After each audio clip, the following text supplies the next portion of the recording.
প্রভু তুমি বলেছ রাসূল দেবে না, বলনি দেবে না ওমর, বলনি দেবে না হামজা তারিক, খালিদ বিজয়ী সমর। প্রভু তুমি বলেছ রাসূল দেবে না, বলনি দেবে না ওমরের যুগ, রাশেদার সেই খেলাফত ফিরিয়ে দেবে না, আলোর সমাজ কেটে কেটে আধারের রাত। পৃথিবীতে তুমি আর প্রভু দেবে না, খুলে সোনালি দোর, বলনি দেবে না হামজা তারিক, খালিদ বিজয়ী সমর। প্রভু তুমি বলেছ রাসূল দেবে না। সবাই বলে আল্লাহু আকবার। রব্বে কারীম কোরআন আল কারীমের মধ্যে বলেন, ওয়ামা খালাকতুল জিন্না ওয়াল ইনসা ইল্লা লিয়াবুদুন। সবাই বলে আল্লাহু আকবার। আল্লাহ পাক বলেন, জিন আর মানুষকে আমি আমার দাসত্ব, আমার গোলামির জন্য আমি আল্লাহ পাক বানিয়েছি। দাসত্ব আর গোলামির জন্য, এই জন্য যত প্রয়োজন ছিল বান্দা, জিন এবং বান্দার যত প্রয়োজন ছিল সকল প্রয়োজনগুলো আমি মিটিয়ে দিয়েছি। মা উরিদু মিনহুম মির রিজকিন ওয়া মা উরিদু আন ইউতঈমুন। এই জন্য বানিয়েছি যে জিন আর মানুষেরা আমি আল্লাহরে খাবার দিবে, আমার রিজিক দিবে এমনটা নয়, বরং আমি আল্লাহ পাক তাদেরকে রিজিক দেই। ইন্নাল্লাহা হুয়ার রাজ্জাকু যুল কুওয়াতিল মাতিন। আমাদেরকে পৃথিবীতে যত প্রাণী আছে, যাদের জীবন আছে, তাদের যিনি রিজিক দান করেন, কণ্ঠ ছেড়ে বলেন তিনি কে। ওয়ামা মিন দাব্বাতিন ফিল আরদি ইল্লা আলাল্লাহি রিজকুহা। সবাই বলি আল্লাহু আকবার। আল্লাহ পাক বলেন, জমিনে ভূপৃষ্ঠে বিচরণশীল যত প্রাণী আছে, সকল প্রাণীর রিজিকের দায়িত্ব একমাত্র আল্লাহ পাকের। ভূপৃষ্ঠে যত প্রাণী আছে, যাদের জীবন আছে, তাদের রিজিক যিনি দান করেন তিনি কে। আমার ভাইরা, আমার বন্ধুগণ, আল্লাহ পাক বান্দাদেরকে এত নিয়ামত দিয়েছেন, এই যে রিজিক নামক নিয়ামত দিয়েছেন। আল্লাহ পাক বলেন, আমার গোলামেরা তোমাদের রিজিকটা আমি কেমন করে দেই। আল্লাযী জাআলা লাকুমুল আরদা ফিরাশাও ওয়াস সামাআ বিনাআ ওয়া আনজালা মিনাস সামাই মাআন ফাআখরাজা বিহি মিনাস সামারাতি রিজকান লাকুম فلا تجعلوا لله أندادا وأنتم تعلمون। সবাই বলে আল্লাহু আকবার। রব্বে কারীম কোরআন আল কারীমের মধ্যে সুন্দর করে জানিয়ে দিচ্ছেন, ও আমার গোলামেরা শুনে নাও, ওই আসমান থেকে পানি বর্ষণ করে জমিনের ভিতর থেকে তোমাদের রিজিকের সুব্যবস্থা পৃথিবীর কেউ করে দেয় নাই, বরং আসমান থেকে পানি বর্ষণ করে এই জমিনের ভিতর থেকে তোমাদের জন্য যিনি রিজিক দান করেন তিনি কে। আমার ভাইয়েরা, আমার বন্ধুগণ, কোরআন আল কারীমের মধ্যে আমি যতই কোরআনটা নিয়ে যত রিসার্চ করি, যতই আমি গবেষণা করি, ততই তাজ্জব হয়ে যায়। আল্লাহ পাক কোরআন আল কারীমের এমন এমন আয়াতের ভিতরে নিজের ওই অর্থ সম্পদের কথা বলেছেন। এই যে জমিন, এই যে আকাশ, এই সব কিছু একমাত্র আল্লাহর। আল্লাহ পাক বারবার কোরআন আল কারীমের মাঝের আয়াতগুলোর ভিতরে তিনি বলেন, আসমান আর জমিনটা পৃথিবীর কারণে এই ক্ষমতা, এই মালিকানা একমাত্র আমি আল্লাহর। কিন্তু দুঃখ আর পরিতাপের বিষয়টা হলো, এই জমিনের ক্ষমতার জন্য প্রয়োজন হুজুরদেরকে জেলের ভিতরে ঢুকাবে, তবু ক্ষমতায় থাকা লাগবে, এমন কিছু বদমাইশ আছে না নাই? সবাই বলেন আছে না নাই? আমার ভাইরা, আমার বন্ধুগণ, আল্লাহ পাক কোরআন আল কারীমের ভিতরে এমন কোন দিক নাই, এমন কোন বিভাগ নাই আলোচনা করেন নাই সকল দিক সম্পর্কে, সকল বিভাগ সম্পর্কে আল্লাহ পাক সুন্দর করে আলোচনা করেছেন।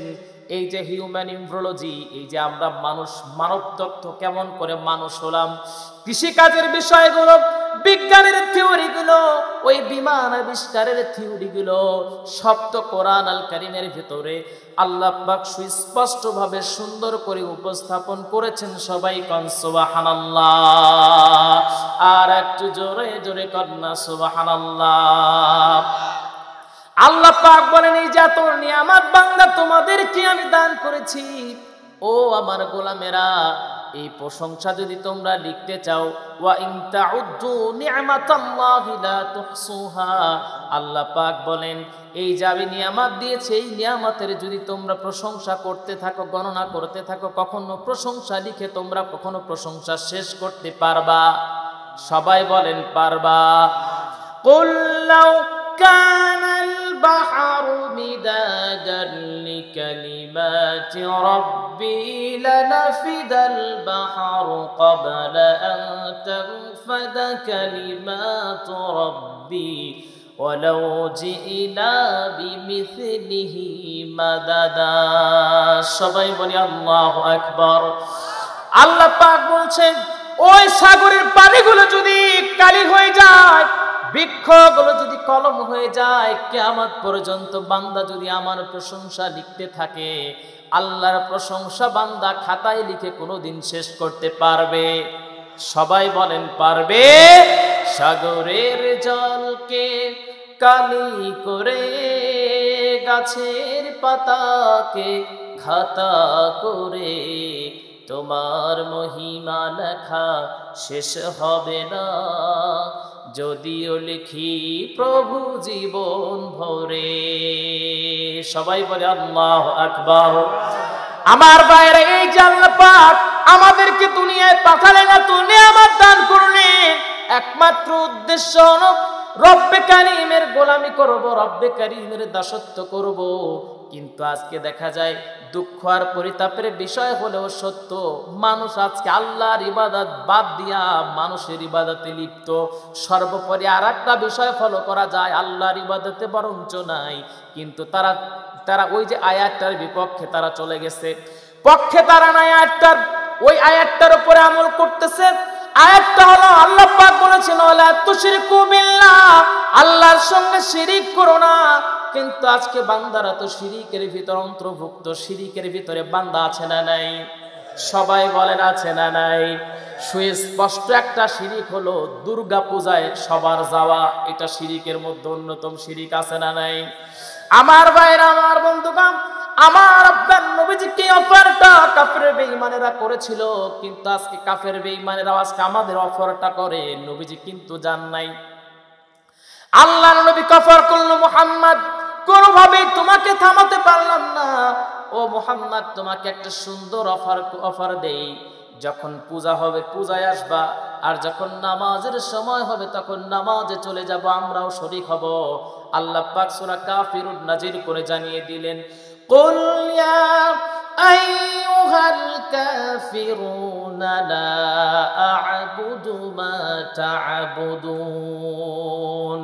আল্লাহ পাক নবীজিকে বললেন, হে রাসূল জানিয়ে দেন, লা আ'বুদু মা তা'বুদুন, লা আ'বুদু, আমি তার ইবাদত করি না, মা তা'বুদুন, যার ইবাদত তোমরা করো।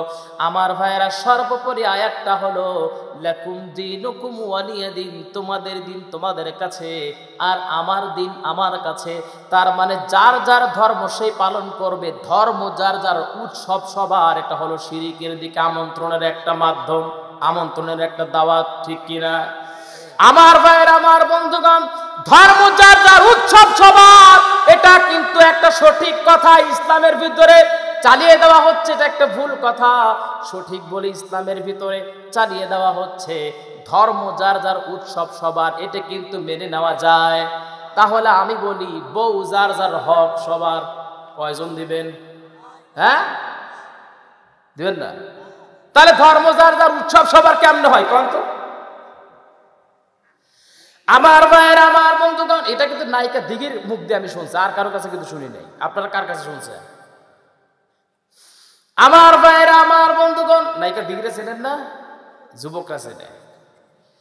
আমার ভাইয়েরা, আমার বন্ধুগণ, আল্লাহ পাক ইবাদতের জন্য কোরআন আল কারীমের ভিতরে বান্দাদেরকে ডেকে বলছেন, বান্দারা একমাত্র আমি আল্লাহর গোলামি করবা, আমার দাসত্ব করবা, আমার গোলামি ছাড়া বাঁচার কোনো উপায় নাই, যাওয়ার কোনো জায়গা নাই, একমাত্রই তার রবের গোলামি বান্দা করবে। খুতবাতে জুলফিকারের ভিতরে আল্লামা জুলফিকার আহমদ নকশবন্দি রহিমাহুল্লাহ সুন্দর একটা আলোচনা তিনি টেনেছেন। আল্লামা জুলফিকার আহমদ নকশবন্দি রহিমাহুল্লাহ তার কিতাবটার ভিতরে আল্লাহর ইবাদত সংক্রান্ত একটা আলোচনার ভিতরে তিনি টেনেছেন, আল্লাহর একজন গোলাম, সে সারাটা জীবন শুধু তার রবের খোঁজার জন্য, রবকে পাওয়ার জন্য তিনি ব্যস্ত হয়ে পড়লেন। আল্লাহকে পাওয়ার জন্য, আল্লাহকে পাওয়ার জন্য তিনি ব্যস্ত হয়ে পড়লেন। তিনি চিন্তা করতে লাগলেন আল্লাহকে কোথায় পাওয়া যায়, আল্লাহকে কোথায় পাওয়া যায়। এই রকম টেনশন তার ভিতরে যখন মারাত্মকভাবে কাজ করতে লাগলো, আমি আমার রবকে কোথায় পাবো, কোথায় গেলে আমি আমার রবকে পাবো। একবার তিনি বিকালবেলা সূর্যের দিকে তাকান, আর একবার জমিনের দিকে তাকান, সবুজ শ্যামল ফসলাদির দিকে তিনি তাকান। তখন তিনি বুঝতে পারলেন, ওই যে আয়াতটা তিনি পড়লেন, হুয়াল আউয়ালু ওয়াল আখিরু ওয়াজ যাহিরু ওয়াল বাতিনু ওয়া হুয়া বিকুল্লি শাইইন আলীম। সবাই বলে আল্লাহু আকবার। তিনি প্রথমে ছিলেন হুয়াল আউয়াল ওয়াল আখিরু, তিনি শেষেও থাকবেন, ওয়াজ যাহিরু ওয়াল বাতিন, তিনি প্রকাশ্যে আছেন, তিনি অপ্রকাশ্যে আছেন। আমার ভাইয়েরা, আমার বন্ধুগণ, আল্লাহর এই নিয়ামতগুলোকে বোঝার জন্য, আল্লাহ আছেন, এই নিয়ামতগুলো আল্লাহকে আল্লাহ আছেন এটা আপনি বোঝার জন্য আপনি যখন সবুজ ফসলের দিকে তাকাবেন, সূর্যের দিকে তাকাবেন, গভীর রাত্রিতে যখন আপনি চন্দ্রের দিকে তাকাবেন, তখন আপনি বুঝতে পারবেন এগুলো এমনি এমনি হয় নাই, একজন মালিক বানিয়েছে। সবাই চিৎকার করে বলেন তিনি কে? আর একটু জোরে জোরে বলেন না তিনি কে? আমার ভাইরা, আমার বন্ধুগণ, এই জন্য আল্লাহ পাক মুমিনদের পরিচয় কয়েকটা বিষয় তুলে দিয়েছেন। আল্লাহ পাক বলছেন, কদ আফলাহাল মুমিনুন। আল্লাহ পাক বলছেন মুমিনরা তো সফল কাম হয়ে গেছে, মুমিনরা তো সফল কাম হয়ে গেছে।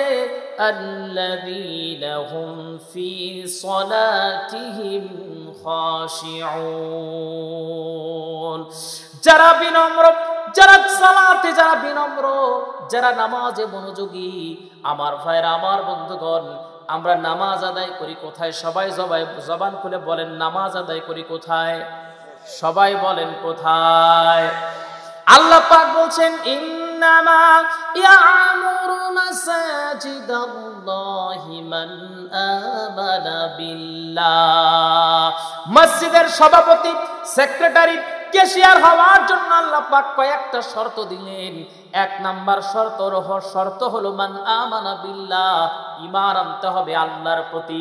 কিন্তু আমি সাতক্ষীরার একটা প্রোগ্রামে গেলাম, মসজিদের প্রোগ্রাম, সেখানে দেখি সভাপতি যিনি আছেন, মসজিদের সভাপতি শ্রী শ্রী গোপেন সাজরে কন সুবহানাল্লাহ। হুজুর কি অনেকে সুবহানাল্লাহ বলে। আমার ভাইয়েরা, তাহলে কিন্তু এটা কোরআন সাংঘর্ষিক। আল্লাহ পাক বলেন মসজিদে যারা কমিটিতে থাকবে তাদের এক নাম্বার গুণ যেটা থাকতে হবে, মান আমানা বিল্লাহ, ঈমান থাকতে হবে। তার মানে কোন কাফের বেঈমান তারা মসজিদে আবাদ করতে পারবে? সবাই বলেন পারবে। কারণ তারা যদি মসজিদের সভাপতি হয়, সেক্রেটারি হয়, মসজিদের যত অর্থ সম্পদ আছে সব কিছু বিসমিল্লাহ কয়ে নিয়ে যাব নাকি দুর্গা কয়ে নিয়ে যাব? কোন আমার ভাইরা, কারণ একটা মানুষের ভিতরে যদি ঈমান থাকে, সেই মানুষটা কখনো মসজিদের আমানত কখনো নষ্ট করতে পারে? সবাই বলেন পারে। আমার ভাইরা, আমার বন্ধুগণ, আমার আপনার নবী সাইয়্যিদুল কাওনাইন রাহমাতাল লিল আলামিন, একদিন তিনি আবু বকর রাদিয়াল্লাহু তাআলা আনহু, হযরত ওমর রাদিয়াল্লাহু তাআলা আনহু এদেরকে ডেকে বললেন, চলো একটা জানাজায় শরীক হব। নবীজির সাহাবীরা যখন তেনারা নবীজির সঙ্গে রওনা দিয়ে দিলেন, আমার ভাইয়েরা সবাই জবান খুলে বলবেন, আমার নবীজি যে জানাজায় রওনা দিয়ে দিলেন সেই মানুষটা হিন্দু নাকি খ্রিস্টান নাকি বৌদ্ধ নাকি ইহুদি নাকি মুসলমান? সবাই বলেন মুসলমান, কারণ নবীজি জানাজায় শরীক হবেন সেই মানুষটা মুসলমান। আমার নবীজি যখন সাহাবায়ে কেরামদেরকে নিয়ে যখন রওনা নবীজি দিয়ে দিলেন, নবীজি যখন রওনা দিয়ে দিলেন, সকল সাহাবায়ে কেরাম একসঙ্গে রওনা দিয়েছেন। যখন তারা রওনা দিয়েছেন, জানাজা সেই মৃত মানুষের বাড়িতে যখন তারা সমবেত হলেন, নবীজি জানাজার পূর্বে নবীজি বললেন, তোমরা একটু লাশটাকে নিয়ে আসো, এই লাশটাকে আমি একটু দেখতে চাই। সাইয়্যিদুল কাওনাইন রাহমাতাল লিল আলামিন নবীজি যখন সেই লাশের কাছে গিয়ে যখন দাঁড়ালেন, সঙ্গে সঙ্গে নবীজি আমার দেখতে পেলেন সেই লাশের ভিতরে কাফনের কাপড়ের ভিতরে কি যেন একটু জোরে জোরে নড়াচড়া করতেছে। আমার ভাইয়েরা, যখন একজন মানুষ যখন দুনিয়া থেকে বিদায় হয়ে যায়, বিদায় হয়ে যাওয়ার সঙ্গে সঙ্গে সুন্দর করে গোসল করানোর পর সেই মানুষটাকে যদি পুরুষ হয় 3খানা সাদা কাফনের কাপড় দিয়ে দেওয়া হয়, আর যদি সেই মানুষটা যদি মহিলা মানুষ হয়ে যায় তাহলে তাকে 5খানা কাফনের কাপড় দেওয়া হয়। পুরুষদেরকে 3খানা, মহিলাদেরকে 5খানা কাপড় দিয়ে তাদেরকে নিয়ে যাওয়া হয়, কবরের ভিতরে তাদেরকে দাফন করে দেওয়া হয়। আল্লাহর নবী বুঝতে পারলেন কাফনের কাপড়ের ভিতরে কি যেন একটু নড়াচড়া করতেছে। আল্লাহর নবী বললেন, কাফনের কাপড়টা একটু সরিয়ে দাও, আমি নবীজি দেখতে চাই ওই কাফনের কাপড়ের ভিতরে কি আছে যেটা নড়াচড়া করতেছে। একজন সাহাবী একটু সুন্দর করে কাফনের কাপড়টা যখন সরিয়ে দিলেন, দেওয়া মাত্রই আল্লাহর নবী ফলো করে দেখলেন সাইয়্যিদুল কাওনাইন রাহমাতাল লিল আলামিন, তিনি ফলো করে দেখলেন কাফনের কাপড়ের ভিতরে বিশাল আকৃতির একটা বড় একটা সাপ রয়ে গেছে। সেই সাপটা ওই মৃত মানুষের গালের গোশতগুলো, বুকের গোশতগুলো কামড়ে কামড়ে খাচ্ছে। আমার আপনার নবীজির সাহাবী হযরতে আবু বকর রাদিয়াল্লাহু তাআলা আনহু, নবীজির প্রিয় সাহাবী, তিনি কি করলেন, একটা লাঠি নিয়ে আসলেন, সেই লাঠি দিয়ে ওই সাপটাকে আঘাত করবেন, সাপটাকে আঘাত করবেন। কারণ সাপটার অন্যায় হলো লাশ এখনো দাফন করা হয় নাই, লাশটার কেন কাফনের কাপড়ের ভিতরে গোশতগুলো লাশের কেন কামড়ে কামড়ে খাচ্ছে, এইটা হলো সাপের অপরাধ। যখন আবু বকর রাদিয়াল্লাহু তাআলা আনহু যখন আঘাত করবেন, সঙ্গে সঙ্গে ওই সাপের জবান খুলে গেল। সাপ এইবার জবান খুলে নবীজির দিকে তাকিয়ে ডেকে বলছে, আশহাদু আল্লা ইলাহা ইল্লাল্লাহু ওয়া আশহাদু আন্না মুহাম্মাদান আবদুহু ওয়া রাসূলুহু। আবু বকর রাদিয়াল্লাহু তাআলা আনহু এবার থেমে গেলেন, ডেকে বলছেন, ও সাপ, তোমাকে আমি হত্যা করার জন্য এগিয়ে আসলাম, কিন্তু তুমি কেন কালেমায়ে শাহাদা পাঠ করলা? সাপ এবার ডেকে বলে, ও নবীর সাহাবী আবু বকর, আমারে তুমি আঘাত করে মেরে ফেলতে চাও, আল্লাহর কসম আমাকে মেরো না। কারণটা হলো আমি আমার নিজের ক্ষুধার জন্য নয়, নিজের ইচ্ছায় কিন্তু এই মানুষটার গালের গোশত আর বুকের গোশত কামড়ায় খাচ্ছি না, বরঞ্চ আল্লাহর আদেশ হয়েছে বলে আল্লাহ পাক এই লাশের উপরে আমারে পাঠিয়ে দিয়েছেন। এই লাশটার গোশতগুলো কামড়ে কামড়ে আমি খাচ্ছি। তার 3টা রিজন আছে, 3টা কারণ আছে। আবু বকর রাদিয়াল্লাহু তাআলা আনহু এইবার চুপ করে গেলেন। নবীজি ডেকে বললেন, সাপ, তুমি তো অন্যায় করেছিলা, কারণ একটা লাশ এখন দাফন করা হয় নাই, তার গোশত তুমি কামড়ে কামড়ে খাচ্ছ। সাপ ডেকে বলে, নবীজি, 3টা কারণে আমি ওর গোশতগুলো কামড়ে কামড়ে খাচ্ছি। 1 নাম্বার হলো আল্লাহর এই গোলাম দুনিয়াতে 5 ওয়াক্ত নামাজ সঠিকভাবে আদায় করে নাই, জোরে কান নাউজুবিল্লাহ। আমার ভাইয়েরা, আমার বন্ধুগণ, আল্লাহ পাক কুরআন আল কারীমের ভিতরে নামাজ সম্পর্কে সুন্দর করে বলছেন, ফাযকুরুনি আযকুরুকুম ওয়াশকুরুলি ওয়ালা তাকফুরুন। বান্দা যদি আল্লাহর স্মরণ করে, ফাযকুরুনি আযকুরুকুম, বান্দা যদি স্মরণ করে, আল্লাহ পাক বান্দাকেও স্মরণ করে। ইয়া আইয়ুহাল্লাযীনা আমানুস্তাঈনু বিস-সাবরি ওয়াস-সালাহ ইন্নাল্লাহা মা'আস-সাবিরিন। সবাই বলি আল্লাহু আকবার। যারা ধৈর্য ধারণ করবে, নামাজ আদায় করবে, ইন্নাল্লাহা মা'আস-সাবিরিন, তাদের সঙ্গে দুনিয়ার কেউ থাকুক আর না থাকুক, তাদের সঙ্গে একমাত্র রব আছেন, তিনি কে? আমার ভাইরা, আমার বন্ধুগণ, ফিলিস্তিনের দিকে তাকান। যাদের হাতে অ্যান্ড্রয়েড ফোন আছে তারা অবশ্যই এগুলো দেখতে পেয়েছেন। আমি যখন প্রত্যেকদিন আপডেট ভিডিওগুলো দেখি, চোখের পানি রাখতে পারি না। ছোট ছোট বাচ্চাদেরকে দুনিয়া থেকে ইসরায়েলরা হত্যা করে দুনিয়া থেকে বিদায় করে দিচ্ছে। এ পর্যন্ত প্রায় 20,000-এর বেশি শিশুকে তারা হত্যা করেছে। তাদের টার্গেট হলো এই ছোট ছোট বাচ্চাদেরকে হত্যা করার এক নম্বর কারণটা হলো যাতে ভবিষ্যৎ প্রজন্ম যাতে শক্তিশালী না হয়। এরপরে মহিলাদেরকে হত্যা করা হচ্ছে, তার এক নম্বর কারণ হলো যাতে মহিলারা গর্ভধারণ করতে না পারে। তার মানে চায়, তারা মূলভাবে যেটা চায় সেটা হলো মুসলমানদেরকে পৃথিবী থেকে সংখ্যালঘু করে দিতে তারা চায়। আল্লাহর কসম, আল্লাহ পাক বলেন বালিল্লাহু মাওলাকুম ওয়া হুয়া খায়রুন নাসিরিন। আল্লাহ পাক বলেন যারা আমি আল্লাহকে অভিভাবক হিসেবে গ্রহণ করে নেয় তাদের আমি রব্বে কারীম, আমি আমার আসমান থেকে তাদেরকে সহযোগিতা দিয়ে দিই। জোরে কোন সুবহানাল্লাহ। ভয়ের কোনো কারণ নাই, টেনশনের কোনো কারণ নাই। আজ বাদে কাল মুসলমানদের বিজয় হবে ইনশাআল্লাহ। আমার ভাইরা, আমার বন্ধুগণ, মসজিদে আকসা আমাদের ছিল, আবার আমাদেরই থাকবে ইনশাআল্লাহ। কষ্ট হচ্ছে আপনাদের? খারাপ লাগতেছে? আমার ভাইরা, আমার বন্ধুগণ, খলিফাতুল মুসলিমিন হযরত ওমর রাদিয়াল্লাহু তাআলা আনহু যখন রানিং প্রেসিডেন্ট তিনি ছিলেন, মুসলমানদের উদারতা কেমনটা ছিল একটু বুঝেন। হযরত ওমর রাদিয়াল্লাহু তাআলা আনহু 53টা রাষ্ট্রের তিনি খলিফা ছিলেন। 53টা রাষ্ট্রের মানে অর্ধ পৃথিবীর শাসনকর্তা তিনি ছিলেন।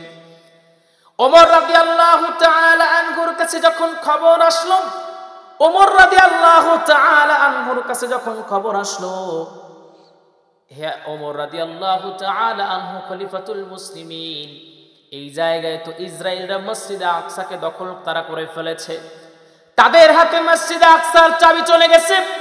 হযরত ওমর রাদিয়াল্লাহু তাআলা আনহু তিনি দেরি করলেন না, সাহাবায়ে কেরামদেরকে নিয়ে তিনি রওনা দিয়ে দিলেন। দেওয়ার পূর্বে হযরত ওমর রাদিয়াল্লাহু তাআলা আনহু প্রায় 10,000 সাহাবীর 10,000 যোদ্ধার একটা মুসলমান বাহিনী তিনি নিযুক্ত করেছিলেন ফিলিস্তিনে। ইসরায়েলদের সাথে তাদের সংঘর্ষ হলো। যুদ্ধে যখন তারা পরাজয় বরণ করবে, মুসলমানেরা যখন চারদিক থেকে তাদেরকে ঘিরে ফেলেছে, এবার ইহুদিরা তারা বলল আমরা পরাজয় বরণ করে নিতে পারি, কিন্তু একটা কারণ আছে, খলিফাতুল মুসলিমিন সে যদি আমাদের এখানে অবস্থান করে, কারণ অর্ধ জাহানের খলিফা, তিনি যদি আমাদের এখানে অবস্থান করে তাহলে আমরা সকলেই এই মসজিদে আকসার যে চাবি আছে, চাবিখানা খলিফাতুল মুসলিমিনের হাতে আমরা দিতে চাই, তোমাদের হাতে আমরা দেব না। মুসলমানরা যখন চিঠির মাধ্যমে হযরত ওমর রাদিয়াল্লাহু তাআলা আনহুকে যখন জানালেন, হযরত ওমর রাদিয়াল্লাহু তাআলা আনহু তিনি আর তার একটা প্রজাকে নিয়ে রওনা দিয়ে দিলেন। যখন তিনি রওনা দিয়ে দিলেন, প্রতিমধ্যে হযরত ওমর রাদিয়াল্লাহু তাআলা আনহু উটের উপর সওয়ার হয়েছেন। সামনে যেই লোকটা উটের লাগাম ধরে টানতেছিল তিনি নবীজির একজন সাহাবী ছিলেন। হযরত ওমরের ওই সময় রানিং প্রেসিডেন্ট, তার প্রজা রওনা দিয়েছে। হযরত ওমর রাদিয়াল্লাহু তাআলা আনহু কি বড় শাসনকর্তা তিনি ছিলেন। অর্ধজাহানের খলিফা হওয়ার পরও তিনি মনে মনে একটু ভাবতে লাগলেন, হারে আমি যেমন আরামে এই মরুভূমির ভিতরে দিয়ে রওনা দিয়েছি, আমার যেমন উটের উপরে চড়ে আমারই যেমন ক্লান্ত লাগছে, না জানি আমার ওই যে প্রজা, ওই আল্লাহর গোলাম, সে উটের লাগাম ধরে টানছে, না জানি তার কত কষ্ট হচ্ছে। হযরত ওমর রাদিয়াল্লাহু তাআলা আনহু এবার উট থেকে নামলেন, নামার পর এবার তিনি বললেন আমি এখন উটের লাগাম ধরবো আর তুমি উটের উপর সওয়ার হয়ে যাও। লোকটা এবার খলিফাতুল মুসলিমিন হযরত ওমরের সামনে দাঁড়ায়া বলে, খলিফাতুল মুসলিমিন এটা কেমন করে হয়? পুরো অর্ধ পৃথিবী আপনার ভয়ে থরথর করে কাঁপে। ও খলিফাতুল মুসলিমিন, আমি যদি এখন উটের উপর সওয়ার হয়ে যাই আর আপনি যদি উটের লাগাম ধরে টানেন, কেউ যদি এইটা দেখে ফেলে আপনার তো সম্মানহানি হয়ে যাবে, আপনাকে সবাই অপমান করবে, অপদস্থ করবে। খলিফাতুল মুসলিমিন হযরত ওমর বললেন, মানবের পাশে দাঁড়ালে, মানবতা দেখালে তখন সম্মান নষ্ট হয় না, বরং আল্লাহর কাছে মানুষের সম্মান বেড়ে যায়, ঠিক কিনা? ঠিক তো জোরে বললেন। এই জন্য প্রতিবেশী না খেয়ে থাকলে একটু ঝোলও দেন না, ঠিক কিনা? জালসার পরে চন্দ্রগাতির সেদিন প্রোগ্রামে আমি এসেছিলাম। মাওলানা আব্দুল্লাহ আল আমিন ভাই তিনি আমার বাসায় প্রোগ্রাম শেষে গিয়েছিলেন। তিনি বললেন, রুহুল আমিন প্রোগ্রামে কথা বলবা, সবাই তোমার সঙ্গে আছে, জালসা শেষে কেউ নাই। সবাই বলবে ঠিক, পিছনে দেবে কেউ নাই। সেইটা যদি না হতো তাহলে কোন আলেম কিন্তু জেলের ভিতরে যেত। আমার ভাইরা, আমার বন্ধুগণ, খলিফাতুল মুসলিমিন হযরত ওমর রাদিয়াল্লাহু তাআলা আনহু ওই প্রজার সঙ্গে একটা চুক্তি করে নিলেন। সেটা হলো কিছু কিলোমিটার যাওয়ার পর তুমি উটের সওয়ার হয়ে যাবা, আমি লাগাম ধরবো, আবার আমি লাগাম ধরবো, তুমি আবার উটের সওয়ার হয়ে যাবা। এমন করে দুইজন জেরুজালেমে পৌঁছে যাব।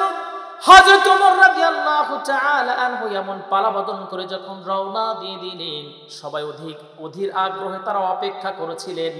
তার অধীর আগ্রহ অপেক্ষা করেছেন খলিফাতুল মুসলিমিন আসবেন, অর্ধ পৃথিবীর শাসনকর্তা, না জানি তার হাব ভাব কেমন হবে, তার সঙ্গে কত বড় উটের একটা সওয়ার হবে, কত সৈন্য সামন্ত আসবে, এইরকম টেনশনে সবাই অধীর আগ্রহে বসেছিলেন। খলিফাতুল মুসলিমিন হযরত ওমর রাদিয়াল্লাহু তাআলা আনহু যখন রওনা দিয়ে দিলেন, যখন জেরুজালেমে পৌঁছাবেন, বিশাল বহর তার অপেক্ষা করছেন, তাকে সংবর্ধনা জানাবেন। ঠিক ওই জায়গায় পাওয়ার আগ মুহূর্তে খলিফাতুল মুসলিমিন হযরত ওমর রাদিয়াল্লাহু তাআলা আনহুর পালাক্রমে পড়ে গেছে সওয়ার, মানে তিনি লাগাম ধরবেন। হযরত ওমর রাদিয়াল্লাহু তাআলা আনহু তার কাজটা তিনি সম্পন্ন করার জন্য যখন লাগামটা ধরবেন, এইবার প্রজা ওই লোকটা ডেকে বলে, খলিফাতুল মুসলিমিন না হয় এটা থাক, এই মুহূর্তে আমি লাগাম ধরে আপনি উটের উপর সওয়ার হয়ে যান, কারণ সামনে কিছু দূর পর যাবার পরে আমরা কিন্তু জেরুজালেম পেয়ে যাব, লোকজনদের দেখা যাচ্ছে। হযরত ওমর রাদিয়াল্লাহু তাআলা আনহু বললেন, দুনিয়ার সব কিছু এলোমেলো হয়ে যেতে পারে, কিন্তু খলিফাতুল মুসলিমিন তার কথা থেকে কখনো নড়াচড়া করবেন না। জোরে কান সুবহানাল্লাহ। এইবার তিনি উটের লাগাম তখন ধরলেন। উটের উপরে যিনি বসে আছেন তিনি, তারা যখন জেরুজালেমে পৌঁছে গেলেন, জেরুজালেমে পৌঁছে যাবার পর এখন সবাই বলেন যে উটের লাগাম ধরে আছে তিনি প্রেসিডেন্ট, নাকি উটের উপরে যিনি বসে আছেন তিনি প্রেসিডেন্ট। যখন জেরুজালেমে পৌঁছে গেছে, ইহুদিরা মনে করেছে উটের উপরে যিনি বসে আছেন তিনিই হলো প্রেসিডেন্ট, কিন্তু তিনি প্রেসিডেন্ট নয়, তিনি হলেন সাধারণ একটা প্রজা।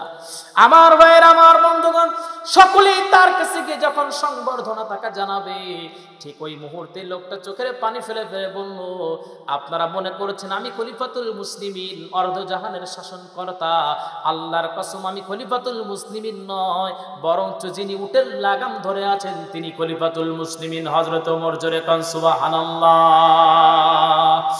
আমার ভাইরা, আমার বন্ধুগণ, কুরআনের সংস্পর্শে আসলে আল্লাহ পাক কেমনটা বান্দাকে করে দেন। হযরত ওমর রাদিয়াল্লাহু তাআলা আনহুর পূর্বের ইতিহাসে যদি দেখা যায়, হযরত ওমর রাদিয়াল্লাহু তাআলা আনহু 100 লাল উটের বিনিময়ে নবীজির গর্দান কাটার জন্য তিনি আসছিলেন। যখন আল্লাহ পাক তাকে হেদায়েত দিলেন, যখন তিনি কোরআনের সংস্পর্শে যখন তিনি আসলেন, আসার সঙ্গে সঙ্গে আল্লাহ রাব্বুল আলামিন পূর্ণ দিন তার ভিতরে প্রতিষ্ঠিত করে দিলেন। জোরে কান সুবহানাল্লাহ।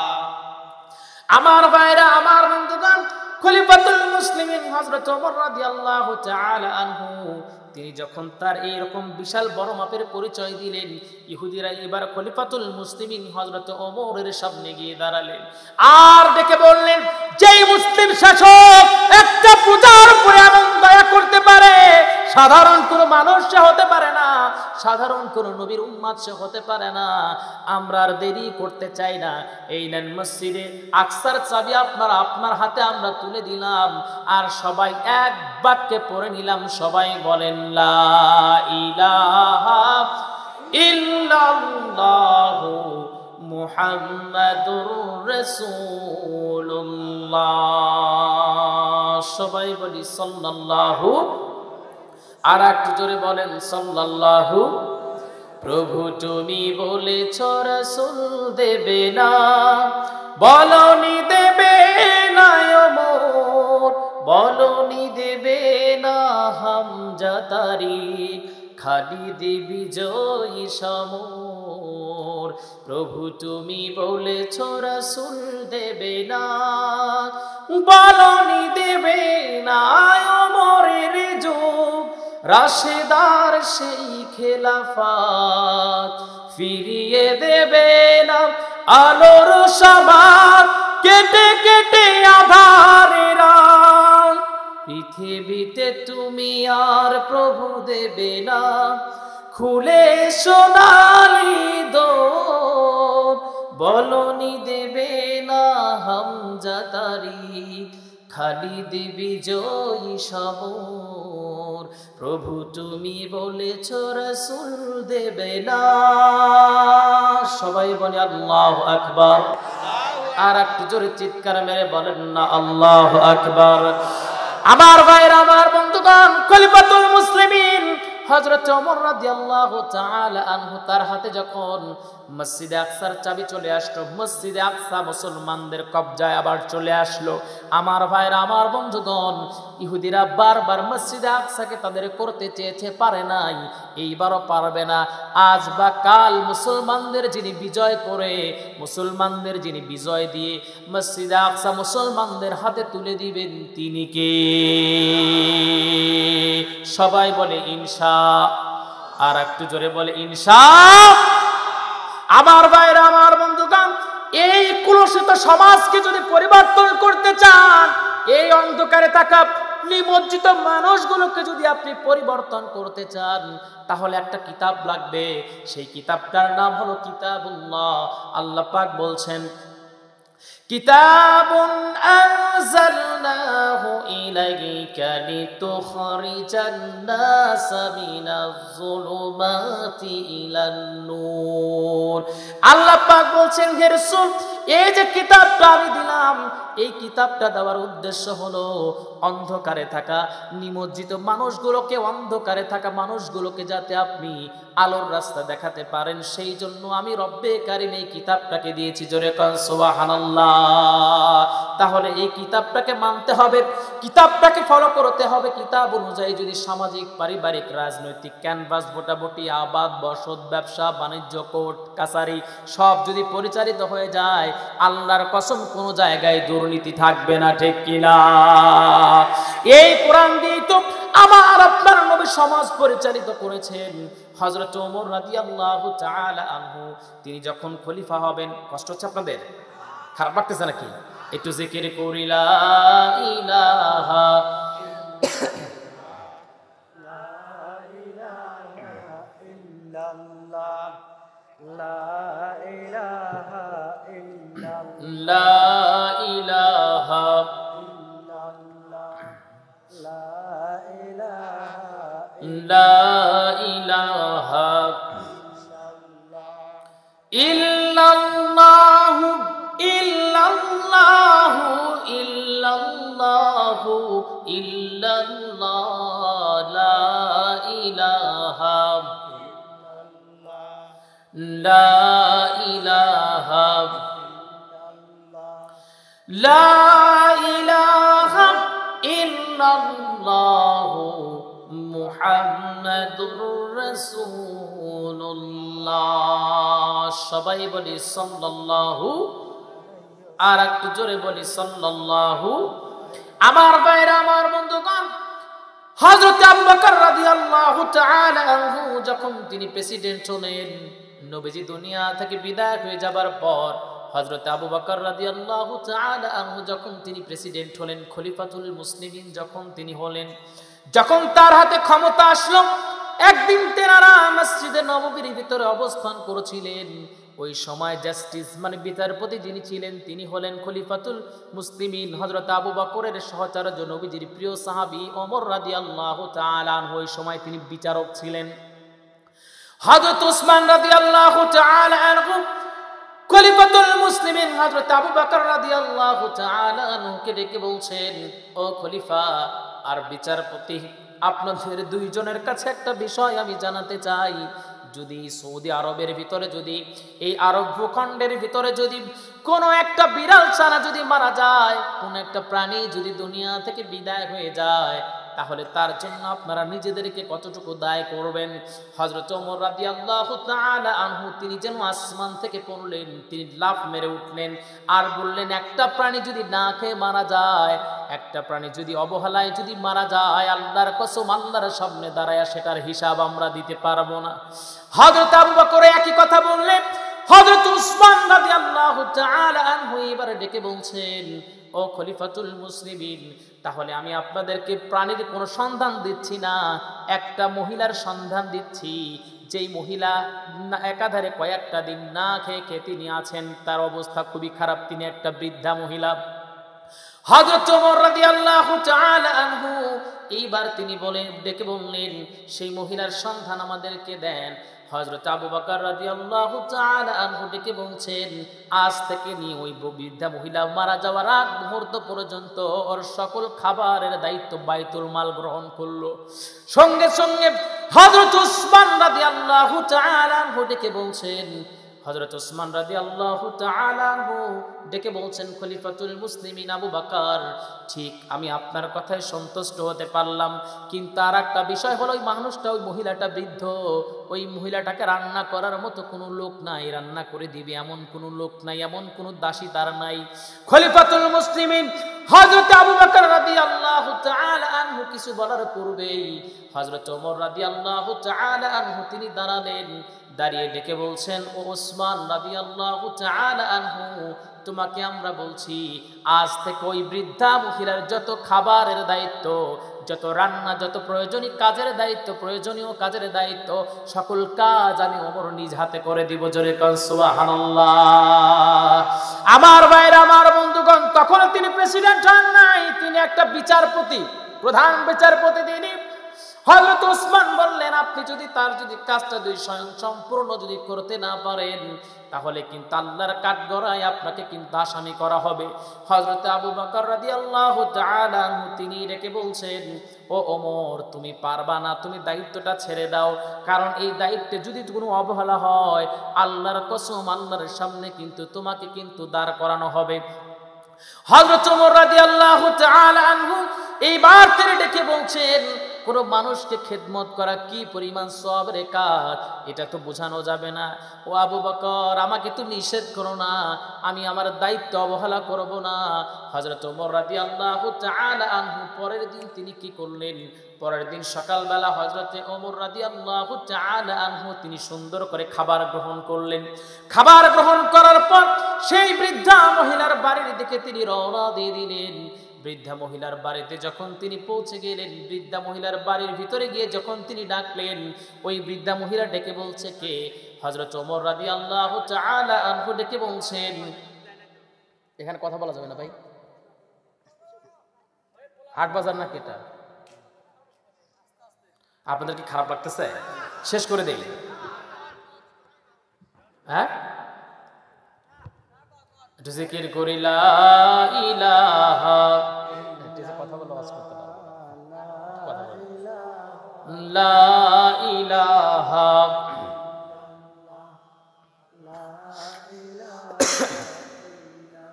লা ইলাহা,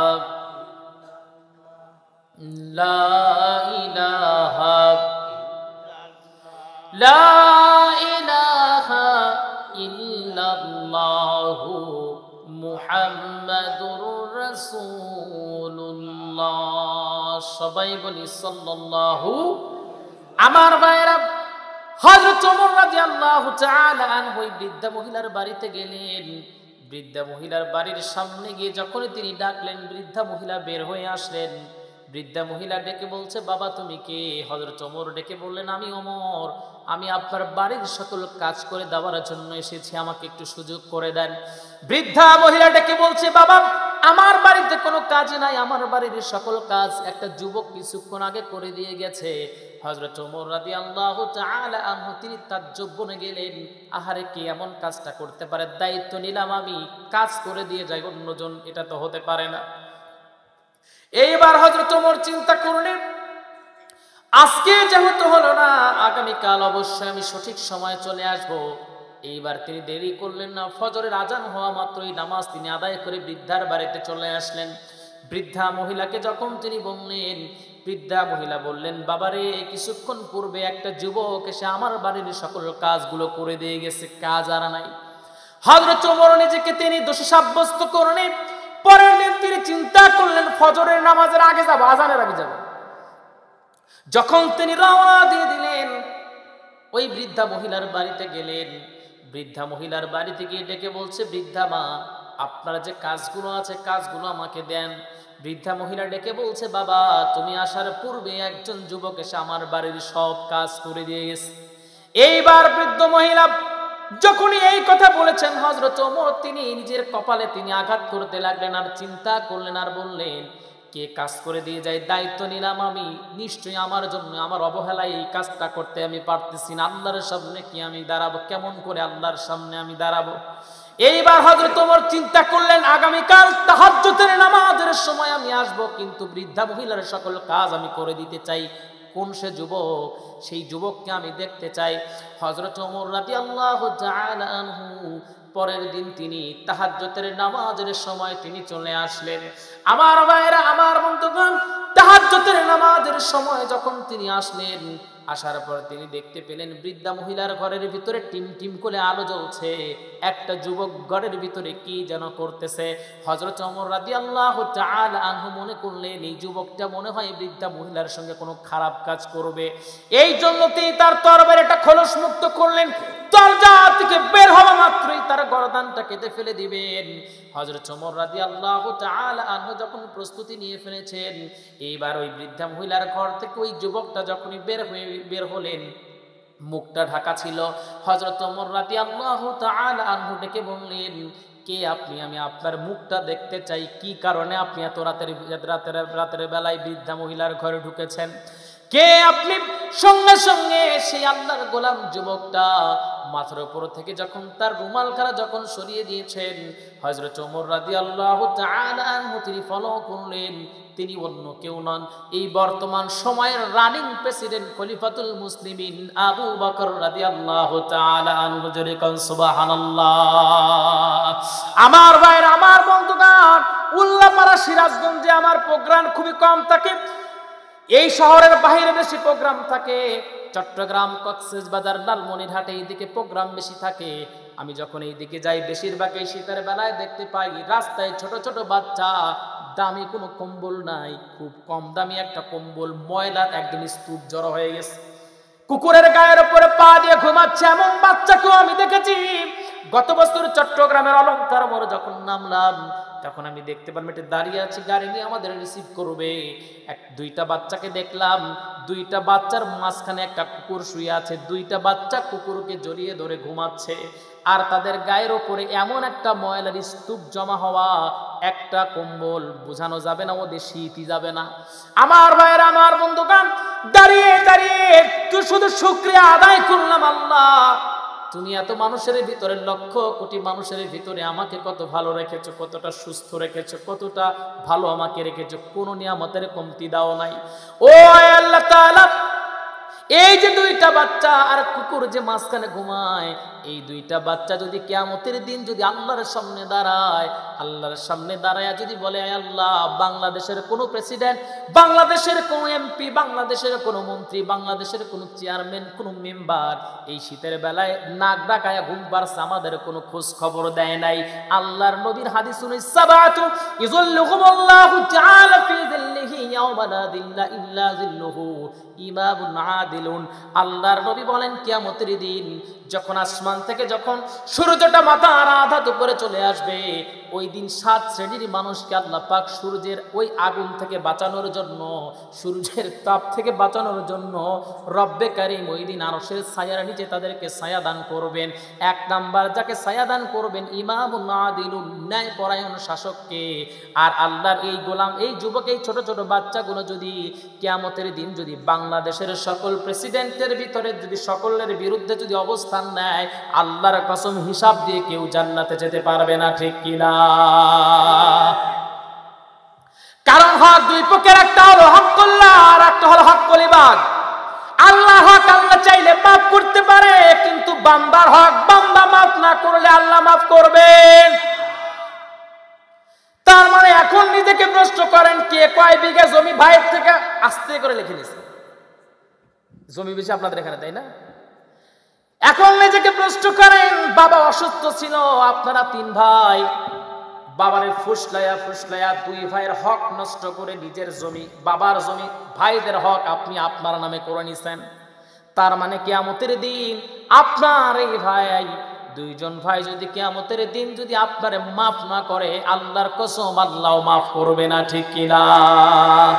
আল্লাহর নবীর একটা হাদিসের ভিতরে দেখলাম, একজন আল্লাহর গোলাম দুনিয়াতে নামাজ পড়েছে, কোরআন তেলাওয়াত করেছে, হজ করেছে, যাকাত দিয়েছে, কালেমায়ে শাহাদা পাঠ করেছে। আল্লাহর ওই গোলাম সওয়াবের বিশাল স্তূপ দিয়ে যখন আল্লাহর জান্নাতে প্রবেশ করতে যাবে, ঠিক এমন সময় আল্লাহর কিছু গোলাম তার সামনে দাঁড়িয়ে যাবে, আর দাঁড়িয়ে বলবে, রব্বে কারীম, আল্লাহর এই গোলাম সারাটা জীবন যেই কাজ করেছে সেইগুলোর হিসাব আমরা চাই। তখন বলবে, ও আমার গোলামেরা কি চাও? এ তো জান্নাতের জন্য অবধারিত হয়ে গেছে, এ তো জান্নাতে যাবে। ঠিক এমন সময় একজন প্রতিবেশী ডেকে বলবে, আল্লাহ সারাটা জীবন ভালো মন্দ খাবার খেয়েছে, আমাদের কোনো খোঁজ খবর রাখে নাই, প্রতিবেশীর যেই হক, প্রতিবেশীর হকটা সে পালন করে নাই।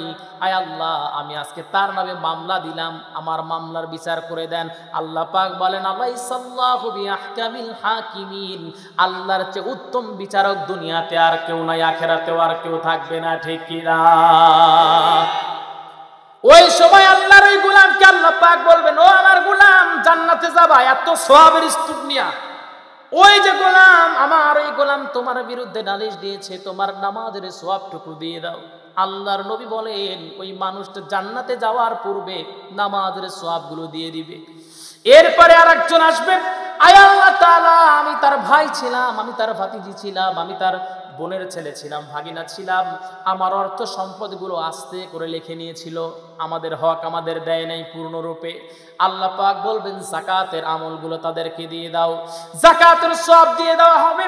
এমন করে একের পর এক বান্দার সব নেকিগুলো বিলীন হয়ে যাবে। এরপরে যখন আর কোনো নেকি তার অবশিষ্ট থাকবে না, আল্লাহর নবীর হাদিস অনুযায়ী আরো কিছু মানুষ তার সামনে দাঁড়াবে, যাদের হক পূরণ করার মতো সওয়াব আর তার নাই। তখন এই বান্দাদের যত গুনাহ ছিল, সকল গুনাহগুলো আল্লাহর ওই বান্দাকে দিয়ে দেওয়া হবে। গুনাহ আছে আর সওয়াব নাই, তার মানে জান্নাতের তালা বন্ধ, এখন জাহান্নামে যা। এমন কিছু মানুষ আছে না নাই? আছে না নাই? আমার ভাইরা, আমার বন্ধুগণ, আল্লাহর নবী সাইয়্যিদুল কাওনাইন কোরআন দিয়ে সমাজ তিনি চালিয়েছিলেন, যার ফলশ্রুতিতে আল্লাহর নবীর প্রিয় সাহাবী হযরত আবু বকর, হযরত ওমর, হযরত ওসমান রাদিয়াল্লাহু তাআলা আনহুর মতো বিশিষ্ট সাহাবায়ে কেরাম তৈরি হয়েছেন। আমার ভাইরা, আমার বন্ধুগণ, এই কোরআনের সংস্পর্শে আসলে আমার আপনার জীবনটাকে যিনি পরিবর্তন করে দিবেন তিনি কে? ইন্নাকা লান তাহদি মান আহবাবতা ওয়ালাকিন্নাল্লাহ ইয়াহদি মান ইয়াশা ওয়া হুয়া আ'লামু বিল মুহতাদিন। আল্লাহ পাক যারা হেদায়েত দেন সে কেবল হেদায়েত পাবে, তাছাড়া দুনিয়ার অন্য কেউ আর হেদায়েত পেতে পারে? সবাই বলেন পারে? কেউ পারে না। আমার ভাইরা, আমার বন্ধুগণ, আল্লাহর নবীর ওই যে হাদিস থেকে আলোচনা করতেছিলাম, নবীজি এইবার বললেন, সাপ তুমি কেন এই মৃত লাশটার উপর অত্যাচার করতেছিলা? সাপটা ডেকে বলে, আয় আল্লাহ তাআলা, দুনিয়ার ভিতরে 3টা আমল সে করে নাই, 3টা কাজ সে তার করে নাই। 1 নম্বর নামাজ সে আদায় করে নাই, সঠিক সময় নামাজ আদায় করে নাই। ফজর পড়েছে, জোহর পড়ে নাই, জোহর পড়েছে, আসরে পড়ে নাই, আসরে পড়েছে, মাগরিব সে আদায় করে নাই। এই যে নামাজের ভিতরে গ্যাপ ফেলেছে, নামাজ সম্পর্কে উদাসীন ছিল।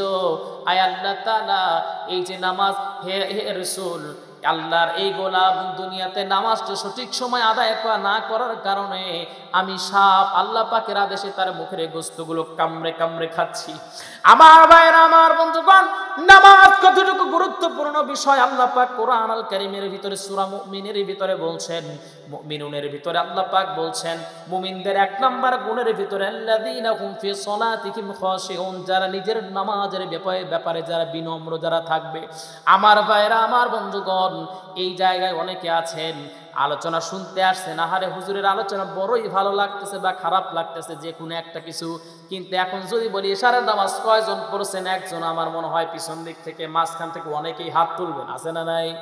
হ্যাঁ, জালসার সময় জালসা শুনে কিন্তু নামাজের বেলায় নাই। এই যে মনে পড়ে গেল আব্দুল্লাহ আল আমিন হুজুরের সাথে আমার প্রোগ্রাম ছিল লালমনিরহাট। ওই প্রোগ্রামে আমি দিনের বেলায় প্রোগ্রাম, রাত 11টায় রওনা দিয়ে দিলাম, 3 জন সফর সঙ্গী সহ দিনের বেলার প্রোগ্রাম। যখন আমরা ওই জায়গায় পৌঁছে গেলাম, বিশাল একটা চর, তিস্তা নদী যে আছে, তিস্তা নদীর ওই চর পার হতে হবে। তো আমরা গেলাম, ফজরের নামাজ একটা জায়গায় আদায় করলাম লালমনিরহাট।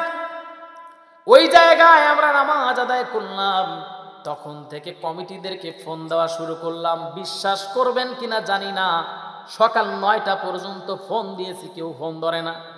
আমি তো মনে করলাম, আরে কোন বাটপাড়ের পাল্লায় পড়লাম, এত দূর পর্যন্ত গাড়ি ভাড়া করে নিয়ে আসলাম, কিন্তু জালসার তো খোঁজ খবর নাই, কেউ ফোন ধরে না।